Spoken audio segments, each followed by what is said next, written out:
Hey guys, this is my final installment of social networking for webcomic artists. Unless you guys want to see me talk about another social network like Tumblr or like Facebook. And today we're going to be talking about YouTube. YouTube is a really popular topic and a lot of artists are considering starting their own YouTube channels. But there's a lot to take into consideration and we're going to discuss just a bit of that today. So this is my YouTube channel. The layout, the format, the art might look a little familiar to you guys if you watch my other videos, or heck, if you're just a fan of my channel, you might recognize these things. Same banner as from my Twitter, that's on purpose. Same avatar, why, same username as well. What is that, everybody? Oh, that's branding. So you want to try to be consistent with, sorry for the weird face, consistent with your branding. And I apologize for all of the shaky and weirds. Trying to do this. There we go. Without using screen capturing software. Though that might be a better option. There we go. So I've had this YouTube since 2011, I believe.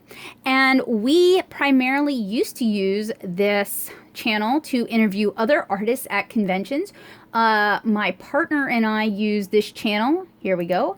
Artist convention interviews. We used our channel, we used our influence on Twitter to try and help other artists. And we have, how many of those now? 100? Oh no, there's more than 100. We have 104 artist interviews here on my YouTube channel, and these are designed to help get people tabling and selling their comics. So if you are a webcomic artist and you want to make the transition to conventions or to physical sales, this would be a great playlist for you to check out if you haven't already. And then last November, I finally started regularly updating the channel with tips, tricks, and tutorials twice a week. So having a consistent update schedule is really important for YouTube. People need to know when to come back to check out your stuff. And YouTube has changed every single thing in the past year pretty much. It's still free for you to upload your content. It's still free for you to promote yourself. And yes, you can still monetize your content. But the likelihood that you as a new YouTuber and me as a YouTuber who's still trying to find her feet, I have just over 3K subscribers. The likelihood that you're going to be able to make a living from your YouTube alone for an art channel is very, very, very, very low. YouTube does pretty much nothing to promote your stuff because the art videos are just not popular enough. I mean, I guess it's not as popular as watching people eat sneakers and set stuff on fire with a burning hot knife. And artists are not big on looking up how to do things. That's super surprising. I've run an art supply review and tutorial blog for 10 years and, well, not 8 years really. And it's super shocking to me the amount of pride artists will have in, oh, I don't look anything up. So you may have an uphill battle ahead of you unless you're doing just something mind-blowing or if you already have a sizable audience who's interested in seeing how you work. So if you're an established webcomic artist with a fairly popular webcomic, there's a very good chance that your YouTube channel will also be very popular from the get-go. However, if you're like me and you've been doing something for a really long time, but you've had a hard time getting the credit or getting people to talk about it or getting people to link it, you're going to have a harder battle. So don't take it personally. It takes a really long time to build up a YouTube audience. It takes talking to a lot of people, commenting on a lot of people's channels. YouTube is not necessarily the friendly environment that Twitter for comic people can be. Twitter for comic people, if you have decent art and you talk to somebody fairly regularly, they're probably going to follow you and become friends with you. YouTube is not like that at all, and it can be kind of competitive. That doesn't mean it's not a worthwhile tool, and it doesn't mean it's not a great way to get your art out there. If you have that core audience who's willing to help pay for your content, you can set up a Patreon, and I've discussed Patreon here on the channel before. You can set up a Patreon to help earn some money on those tutorial videos or those review videos or those preview videos or those live streams that you're sharing. And live streams are a completely different topic that I'm not going to discuss because I've never had any success with them, but I know a lot of artists do.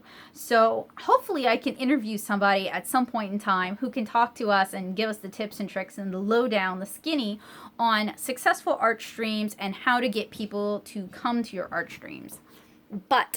So my YouTube channel updates twice a week, on Tuesdays and on Saturdays, and I often do bonus videos. I have several playlists to help organize things and help people find what they're looking for.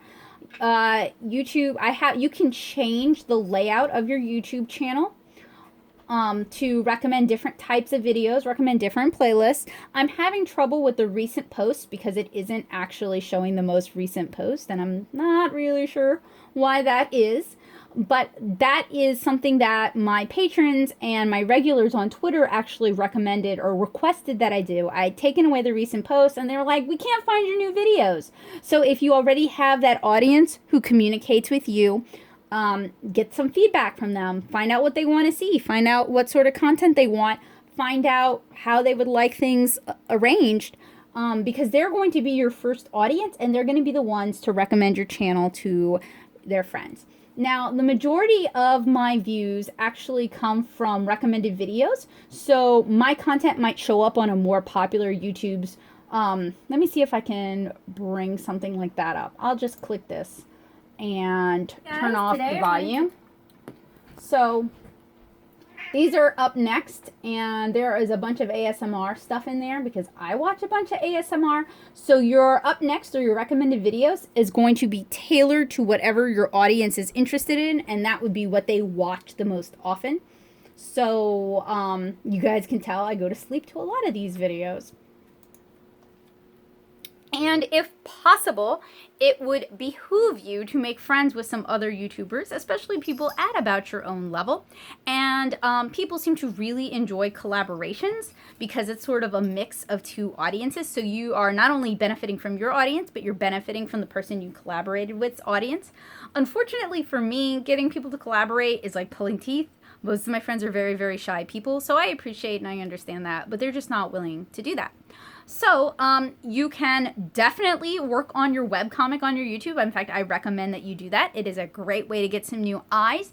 It is a great way to provide additional content for your audience who are already interested in your art, already interested in what you have to say, already interested in your process. And make sure you plug your YouTube channel on your Instagram and your Tumblr, which we discussed in prior videos. So thank you guys so much for watching. I'm sure you have questions, so let me know in the comments below what else you'd like to see, and I hope to see you again really soon.